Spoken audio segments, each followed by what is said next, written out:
8 अक्टूबर के Gurukul prep daily podcast में आपका स्वागत है। अपडेट, एक महत्वपूर्ण दिन। भारतीय वायुसेना दिवस 8 अक्टूबर। भारतीय वायुसेना आईएएफ और उसके पायलटों को सम्मानित करने के लिए हर साल 8 अक्टूबर को भारतीय वायुसेना दिवस मनाया जाता है, जो भारत की रक्षा के लिए अपना जीवन समर्पित करते हैं। भारतीय वायुसेना का आधिकारिक तौर पर गठन 8 अक्टूबर 1932 को हुआ था। इसकी पहली उड़ान 1 अप्रैल 1933 को 6 प्रशिक्षित अधिकारियों और 19 एयरमैन के साथ हुई थी। आईएएफ ने पाकिस्तान के विरुद्ध 4 युद्धों में भाग लिया है: 1947 से 48, 1965, 1971 बांग्लादेश युद्ध और 1999 कारगिल युद्ध। इस वर्ष आईएएफ अपनी 92वीं वर्षगांठ भारतीय वायुसेना सक्षम, सशक्त, आत्मनिर्भर थीम के तहत मना रहा है, जो भारत के आसमान की सुरक्षा के लिए बल की प्रतिबद्धता को दर्शाता है। अपडेट 2, नियुक्ति। अविरल जैन आरबीआई में कार्यकारी निदेशक के रूप में शामिल हुए। भारतीय रिजर्व बैंक आरबीआई ने कानूनी और अन्य विभागों को देखने के लिए 1 अक्टूबर 2024 से अविरल जैन को नया कार्यकारी निदेशक एड नियुक्त किया। एड के रूप में पदोन्नत होने से पहले जैन महाराष्ट्र के लिए क्षेत्रीय निदेशक के रूप में कार्यरत थे। नए एड के पास निगरानी, मुद्रा प्रबंधन, विदेशी मुद्रा विनियमन और मानव संसाधन प्रबंधन के क्षेत्रों में 3 दशकों से अधिक का अनुभव है। इससे पहले सरकार ने रिजर्व बैंक की मौद्रिक नीति समिति एमपीसी का पुनर्गठन करते हुए अर्थशास्त्री राम सिंह, सौगत भट्टाचार्य और नागेश कुमार को 4 साल के लिए या अगले आदेश तक महत्वपूर्ण 6 सदस्यीय दरसेटिंग पैनल में नियुक्त किया। अपडेट 3, पुस्तकें। तेलंगाना सरकार के सलाहकार ने तिरुपति में पुस्तक का विमोचन किया। प्रसिद्ध लेखक आर.सी. कृष्णास्वामी राजू द्वारा लिखित जक्काडोना नामक एक पुस्तक का विमोचन तेलंगाना सरकार के सलाहकार के.एस. श्रीनिवास राजू ने तिरुपति में श्री वेंकटेश्वर विश्वविद्यालय (एसवीयू) परिसर में किया। श्री श्रीनिवास राजू, जिन्होंने पहले तिरुमाला तिरुपति देवस्थानम (टीटीडी) के संयुक्त कार्यकारी अधिकारी के रूप में कार्य किया था, ने काम की सराहना की और चित्तूर जिले की ग्रामीण बोली को प्रकाश में लाने के लिए लेखक की सराहना की।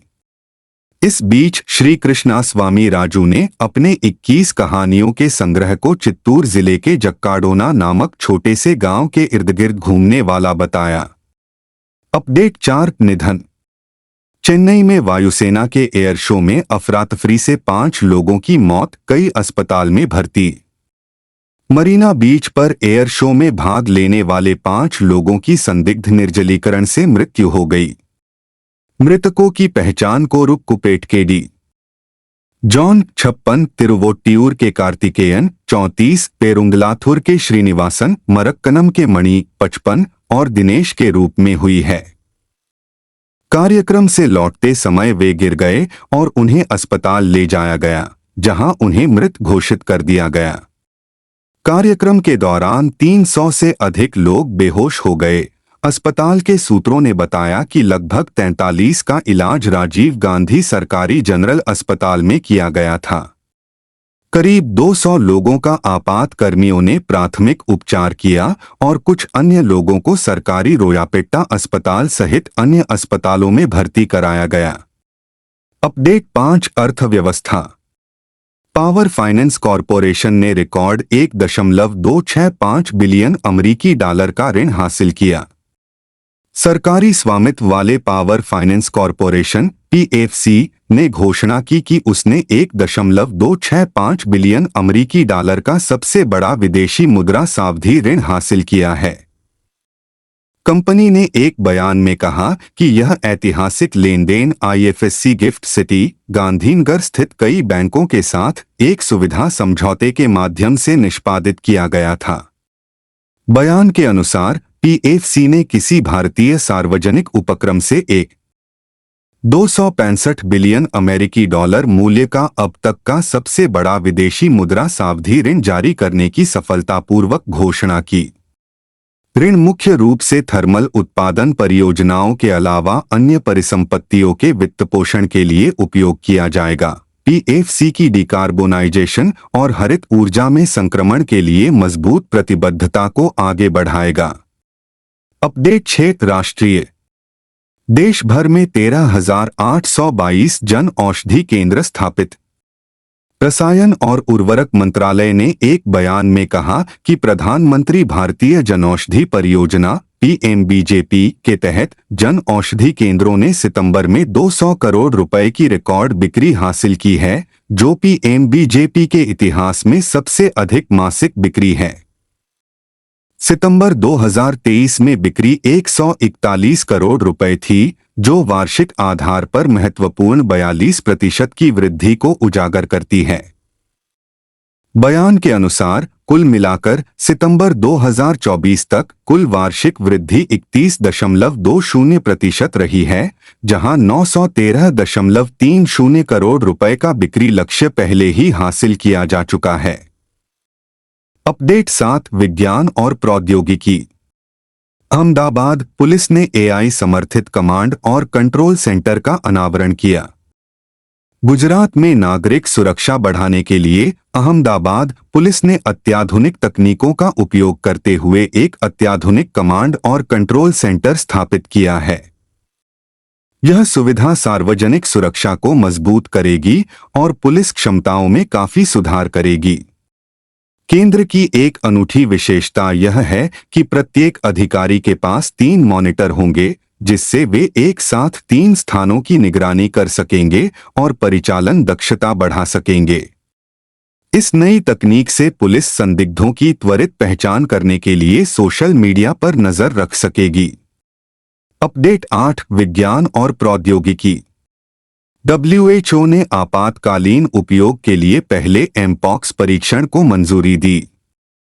एमपॉक्स परीक्षण तक वैश्विक पहुंच में सुधार के लिए एक महत्वपूर्ण कदम में विश्व स्वास्थ्य संगठन WHO ने अपनी आपातकालीन उपयोग सूची प्रक्रिया के तहत इन विट्रो डायग्नोस्टिक में पहला एमपॉक्स सूचीबद्ध किया है। वर्तमान में भारत भर में 35 प्रयोगशालाएं एमपॉक्स के संदिग्ध मामलों का परीक्षण करने के लिए सुसज्जित हैं।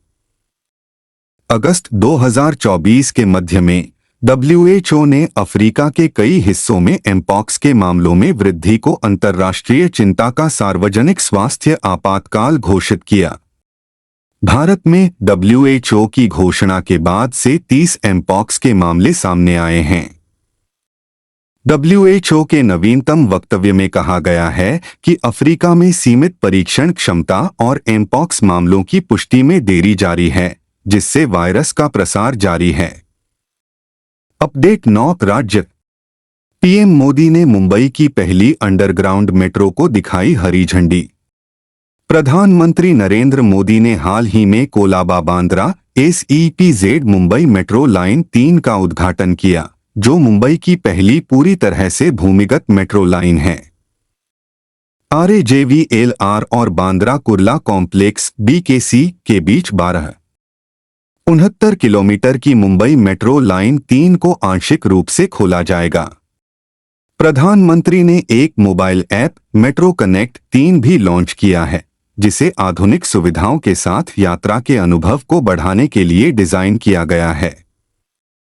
प्रधानमंत्री ने मुंबई की भूमिगत मेट्रो की यात्रा को दर्शाने वाली एक कॉफी टेबल बुक का भी अनावरण किया।